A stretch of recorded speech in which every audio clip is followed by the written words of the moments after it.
ဗုဒ္ဓသာသနာစိတ်တန်တိတ်တတုဗုဒ္ဓသာသနာစိတ်တန်တိတ်တတုဗုဒ္ဓသာသနာစိတ်တန်တိတ်တတုပါဖယားဗုဒ္ဓတောလောကတော်တက်ပင်ညုတရွှေညွန့်ရှင်မြတ်စွာဘုရားသခင်ကိုတော်မြတ်ကြီးသာသနာဆုံးမှာသာသနာတော်မြတ်ကြီးတည်စိတ်တန်နဲ့9000မြောင်းမြတ်မှာကရှေးကြ၍တိတ်ထတူမရွေးမရိုင်းကြောက်စာတိုင်းကြီးကဲ့သို့တီတန့်ခိုင်မြဲပါစေမဟာကရုဏီကောနာတော်ဟိတံသဗ္ဗပါဏိနံပုရိတောပါရမီသဗ္ဗပတောတံဘောဇိမုဒ္ဓမံအေဒီနာသစ္စာဝိဇ္ဇေနာသုတိပိဟောတုတဗ္ဗရာမဟာကရုဏီကောကြီးကျယ်မြင့်မြတ်လာပါသောမဟာကရုဏာတည်းရှိတော်မူသောနာတော်လူသုံးပါးတို့၏အာထမီရတို့မြတ်စွာသည်သဗ္ဗပါဏိနံအကျွေးမရှိများသည့်လွန်စွာပါရမီ10ပါးတို့ကိုဟိတယကျိုးစီးပွားကြီးထွားဖွံ့ဖြိုးအားလုံးတို့အကျိုးရှိစေခြင်းကသဗ္ဗပါရမီလုံးစုံမကျွင်းခမ်းမင်းများစွာပါရမီ10ပါးတို့အားပုရိတဝလူသည်မရှိအစုံပြည့်အောင်ဥဒ္ဓမံနောဟာနှုတ်တီရောင်ပြန်ချေသည်ဖြင့်တံဘောဓိအမားမပြန်တရားမှန်မှုဧကံရောင်လက်အဟတ်တမတ်ရွှေညံတော်သို့ပတ်တော်ကောင်းမြတ်6တန်းမတ်ခင်လက်ဖြင့်ဆက်ရောက်တော်မူခဲ့လေပြီအေဒီနာသစ္စာဝိဇ္ဇေနာဤသို့မှန်ကန်သောသစ္စာစကားကိုဆိုရသောတတ္တိတို့ကြောင့်ဒီမျိုးဒီနေ့ဒီဒေသမှာရှိကြသောအာလုံးသော9ရက်သားနဲ့9ရက်သမီးအလုဒါယကအလုဒါယိကာမမိသားစုတို့သည်အချိန်ခါမရွေချမ်းသာဒုက္ခနဲ့ပြည့်စုံကြသော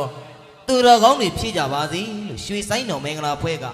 ပါဏာမဂါရဝပြုတောင်းစုပဋ္ဌာနာစုမွန်ချူရပါသည်ရှင်မြူနာသာလူတော်မင်္ဂလာဖိတ်ကြားလွာအနန္တောနန္ဒ5ပါးဥထိပ်ပန်းစင်လျက်နတ်ပတ်မိဘမြတ်ဖြစ်ကြသောဥစံတင်ဒေါခင်ညော့ဥရွှေကြော့ဒေါအေတွန်း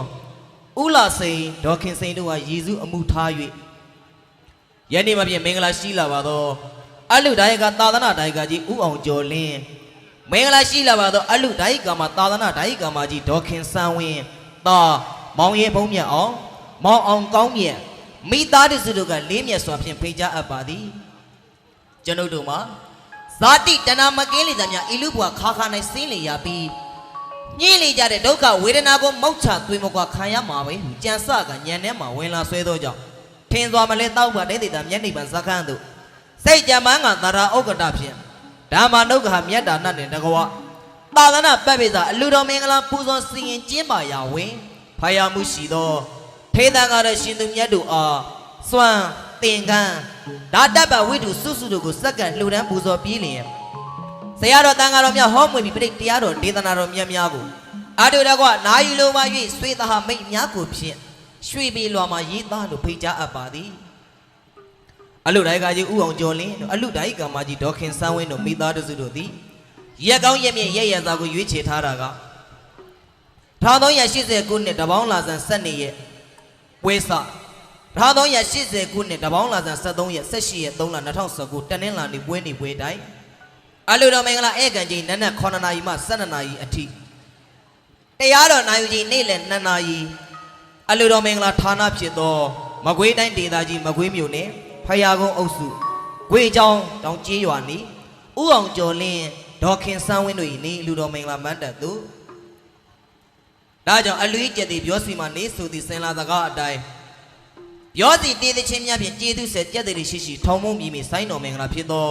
မကွေးတိုင်း၏ကျက်သည်တော်ဆောင်ဂီတကုံနှင့်စင်ရောင်မြင့်နှင့်မဟာယံကုံဂီတဝိဇ္ဇာဘွဲရအောင်ဝမ်းတို့၏တပိစတားပေါက်စီဆိုင်းအဖွဲ့ကနေပြီးမင်္ဂလာရှိလာတဲ့ပြောစီတည်သချင်းများဖြင့်ကျေးဇူးဆက်ဂုဏ်ပြုတော်မှာဖြစ်ပါသည်ဒါကြောင့်ဇဗုလေယသုထမတာသည်မြတ်သည့်သာသနာထွန်းတော်ဝိစာပြေမြမဝေချိန်ချိန်တော်ဟိပြောစီတီး၍ဘေတန္တရာမနေမောင်ကွာဖို့တရာရှင်လောင်းပေးလူတန်း၍တက်လန်းသေးကြထေပနာဝေဘယ်ခါမှချို့ရောက်ဖို့မှန်ဇောစိတ်တန်သည်မြတ်အလူဓာယိကာဥအောင်ကျော်လင်းမြတ်အလူဓာယိကာမှာဒေါခင်စန်းဝင်းသာမောင်ရဲဘုံမြတ်အောင်မောင်အောင်ကောင်းမြတ်တိရိယရဏမင်္ဂလာမိသားတစုတို့ပီတိဖရဏအတုရှင်ကမနောစိတ်ဖြာဖို့အလူမင်္ဂလာပြောသိညာအောင်စီမံကကျူးဖော်ကြမည်စတားပေါက်စီစိုင်းခေါ်ဝိုင်းမဟောကနေပြီးတိုက်ကြော်ကညံမဲ့စီပြောတံမင်္ဂလာစိုင်းကထံတော်မူပါအတောခါ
စောတီးပြီးပေါ့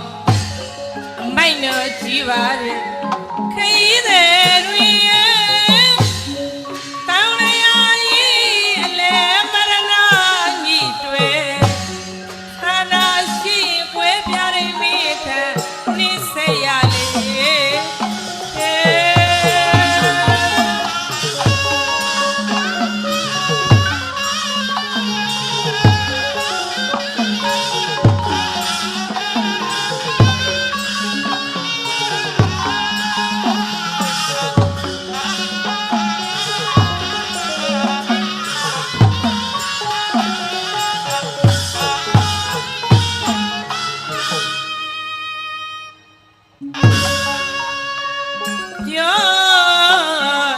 စောတီးပြီးပေါ့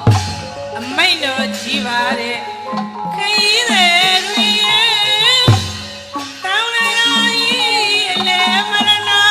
ညိတွေအာနာရှိကွဲပြားတဲ့မိထနိစေရလေ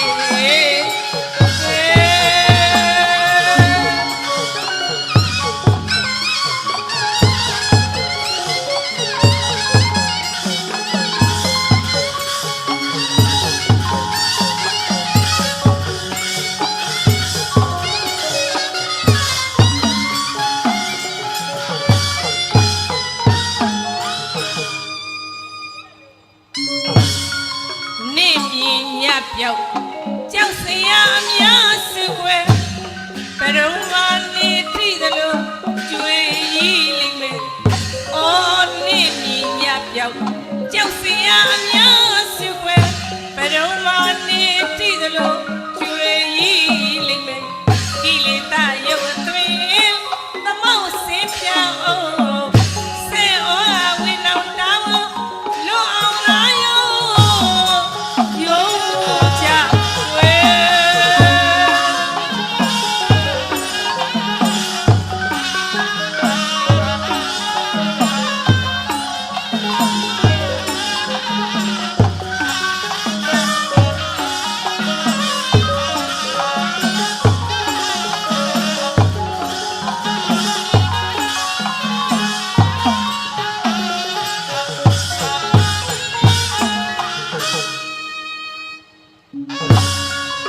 နေမြင်ညပြောက်ကြောက်စရာအများစုွယ်ဘယ်တော့မှနေတိသလိုကျွေးရည်လိမ့်မယ်အော်နေမြင်ညပြောက်ကြောက်စရာအများစုွယ်ဘယ်တော့မှနေတိသလိုကျွေးရည်လိမ့်မယ်ကိလေသာရုပ်အသွင်သမောက်စင်ပြောင်းစေဩဝိနောင်တောင်းလွတ်အောင်လာယော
မောင်ွယ်ဝိဇာသူပါမူလတနာပြန်နိုင်အောင်ွယ်ဒီတကယ်ရဲ့တေဝမာဝါနဝတွေငါမရဏကင်းအောင်ွယ်မတားလေးချင်းနေကြစေ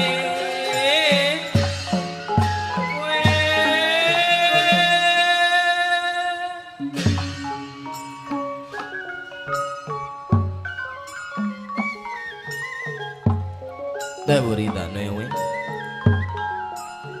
သူတော်စင်အလုဓာယကအလုဓာယိကာမသာသနာဓာယိကသာသနာဓာယိကာမပေါင်းသူတော်ကောင်းတို့ယခုပင်လေမအိုခင်ကကြိုတင်ကောင်းမှုကြိုးစားပြုလို့ယခုပင်လေမနာခင်ကကြိုတင်ကောင်းမှုကြိုးစားပြုလို့ယခုပင်လေမသေးခင်ကကြိုတင်ကောင်းမှုကြိုးစားပြုလို့တဲ့ကုသိုလ်ကောင်းမှုပြုလုပ်တဲ့အခါမှာရက်လာနှစ်တွေမဆိုင်မတော်မဲဖယားရှင်ကိုယ်တော်မြတ်တီလည်းဟောကြားခဲ့တာက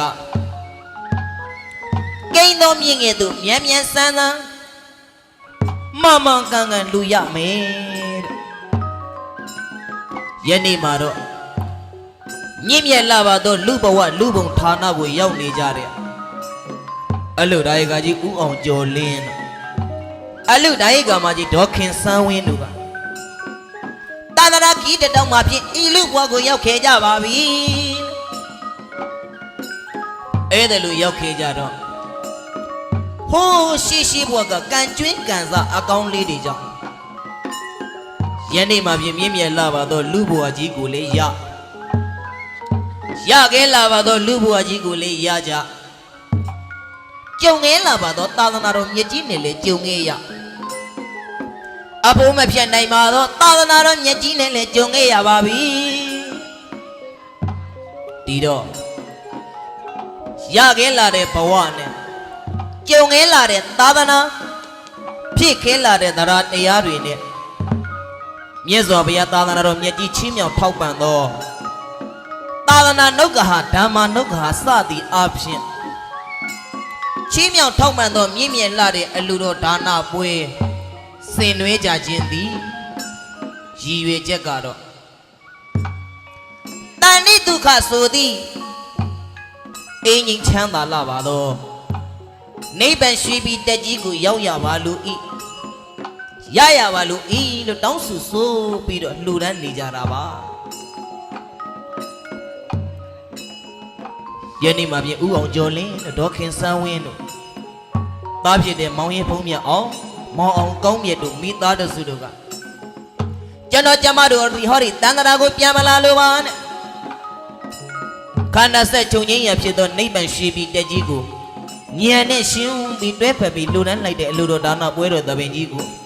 ယနေ့ယခုမှကျွန်တော်ကျမတို့ပြုလုပ်လိုက်ပါပြီဒီတော့ဘဝရတော့ခန္ဓာရကြခန္ဓာရတယ်ဆိုရင်အဲ့ဒီခန္ဓာဒီဒုက္ခသစ္စာအမှန်ပဲလို့ပိုင်ပိုင်ခြားခြားသိမြင်ရမယ့်တရားများကိုသစ္စာလို့ခေါ်ပါတယ်အဲ့ဒီသစ္စာတရားများကိုဖြင့်ယနေ့တော့ရိုးရိုးသေးသေးနဲ့လေးလေးစားစားမမသားသားနာကြကြရင်းနဲ့ဘုရားရှင်ကိုယ်တော်မြတ်ရဲ့သာသနာတော်အတွင်းမှာလူဖြစ်တဲ့ခိုက်ဝိရိယတရားလေးတွေရှေ့မှာထားပြီးအလုတ်တွေလုပ်ကြဝိရိယနာဒုက္ခမစ္စေတိဆိုသည့်အတိုင်းအင်မတန်မှလုံးလာတွေစိုက်ဝိရိယတရားလေးတွေရှေ့မှာထားပြီးအလုတ်တွေလုပ်ကြဘာသာရေးအလုတ်တို့သာသနာရေးအလုတ်တို့လုပ်ကြမယ်ဆိုရင်အိုမှုနာမှုသေမှုဆိုတဲ့ဒုက္ခဆင်းရဲတွင်ကြီးတွေကလွတ်မြောက်နိုင်လိမ့်မယ်လို့ဘုရားရှင်ကိုယ်တော်မြတ်ကြီးကအတီးလင်းဟောခဲ့အဲ့ဒါလို့ဟောတာနဲ့ညီစွန်ဆုံးမတဲ့အတိုင်း